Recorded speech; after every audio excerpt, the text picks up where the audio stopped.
Welcome back to my channel. If you are new viewer please subscribe my channel for more videos. आज हम बात कर रहे हैं क्या आपराधिक प्रक्रिया संहिता 1973 की धारा 173 के तहत अंतिम रिपोर्ट दाखिल करने के लिए 90 दिनों की समय सीमा की गणना के लिए रिमांड की तारीख को शामिल किया जाना चाहिए। मद्रास हाईकोर्ट ने दिया यह उत्तर। हाल ही में मद्रास हाईकोर्ट ने एक महत्वपूर्ण प्रश्न का उत्तर दिया कि क्या आपराधिक प्रक्रिया संहिता 1973 की धारा 173 के तहत अंतिम रिपोर्ट दाखिल करने के लिए 90 दिनों की समय सीमा की गणना के लिए रिमांड की तारीख को शामिल किया जाना चाहिए। न्यायमूर्ति एम सुंदर और न्यायमूर्ति आर शक्ति वेल की पीठ ने कहा कि समय बढ़ाने के लिए अभियोजन के आवेदन को व्यक्तिगत रूप से या इलेक्ट्रॉनिक वीडियो लिंकेज के माध्यम से ट्रायल कोर्ट के समक्ष अभियुक्त की परिस्थिति के बिना नहीं लिया जाना चाहिए था। इस मामले में सवाल यह था कि क्या आपराधिक प्रक्रिया संहिता की धारा 1973 की धारा 173 के तहत अंतिम रिपोर्ट दाखिल करने के लिए 90 दिनों की समय सीमा की गणना के लिए रिमांड की तारीख को शामिल किया जाना चाहिए। आईपीसी की धारा 153A, 120V एंड 505(1)C और 505(2) और यूएपीए की धारा 13A(B) के तहत कथित अपराधों के लिए एफआईआर दर्ज की गई थी। अपीलकर्ताओं को क्षेत्राधिकार न्यायालय द्वारा न्यायिक हिरासत में भेज दिया गया। अभियोजक द्वारा यूएपीए की धारा 43D(2)B के तहत हिरासत के समय अवधि को 90 दिन से अधिक बढ़ाने के लिए याचिका दायर की गई थी। अपीलकर्ताओं द्वारा सीआरपीसी की धारा 167(2) के तहत डिफॉल्ट जमानत की मांग करते हुए याचिका दायर की गई थी। अपीलकर्ता द्वारा उपरोक्त डिफॉल्ट जमानत आवेदन दाखिल करने के बाद उक्त ट्रायल कोर्ट ने आरोप पत्र दायर किया था। हाईकोर्ट ने पाया कि धारा 173 सीआरपीसी के तहत आरोप पत्र अंतिम रिपोर्ट दाखिल करने से पहले आरोपी द्वारा डिफॉल्ट जमानत याचिका दायर की गई थी, जिसका अर्थ है कि याचिका स्पष्ट रूप से मनोरंजन योग्य है।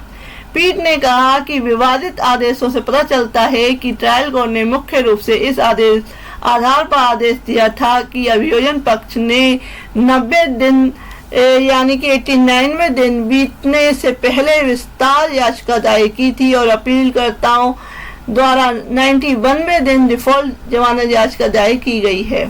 हाईकोर्ट ने कहा कि हम इस कारण को यह एक मानते हैं कि द्वितीय अपेक्षित आदेश में आक्षेप किया जाना चाहिए और क्योंकि डिफॉल्ट जमानत याचिका का अधिकार 90वें दिन तक पूरा रहता है और यह केवल 91वें दिन पर प्रयोग करने योग्य अधिकार बन जाता है।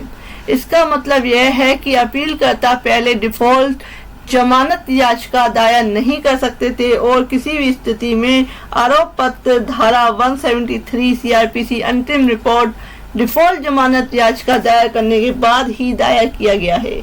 जहां तक 5 कारण बताकर 89वें दिन विस्तार की मांग करने के बाद अभियोजन की विस्तार याचिका को स्वीकार करने का संबंध है। अभियोजन पक्ष ने 91वें दिन ही सीआरपीसी धारा 173 के तहत अंतिम रिपोर्ट दायर की, जिसका मतलब है कि अपीलकर्ताओं का तर्क है कि विस्तार जांच पूरी करने की अपेक्षा अपीलकर्ताओं को लगातार कैद में रखने की अपील अधिक की गई है। इसमें पीठ ने पाया कि समय बढ़ाने के लिए अभियोजन पक्ष के आवेदन को व्यक्तिगत रूप से या इलेक्ट्रॉनिक वीडियो लिंकेज के माध्यम से उक्त ट्रायल कोर्ट के समक्ष अभियुक्तों की परिस्थिति के बिना नहीं लिया जाना चाहिए था। हाईकोर्ट ने कहा कि यूएपीए के लिए कोई अध्याय अपराध नहीं है और इसलिए यूएपीए की धारा 43D(5) के कठोरता से कहा गया है कि अगर यह मानने के लिए उचित आधार है कि ऐसे व्यक्ति के खिलाफ आरोप है तो जमानत नहीं दी जाएगी। प्रथम दृष्टया सत्य नहीं है।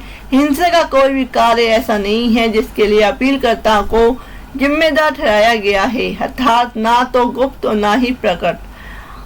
पीठ ने कहा कि अभियोजक की रिपोर्ट के माध्यम से 98वें दिन रिमांड अवधि बढ़ाने की याचिका दायर करते समय अभियोजन पक्ष ने विस्तार मांगने के 5 कारण बताए थे, लेकिन इसके भी मुश्किल 2 दिन यानी 91वें दिन में आरोप पत्र दाखिल कर दिया था।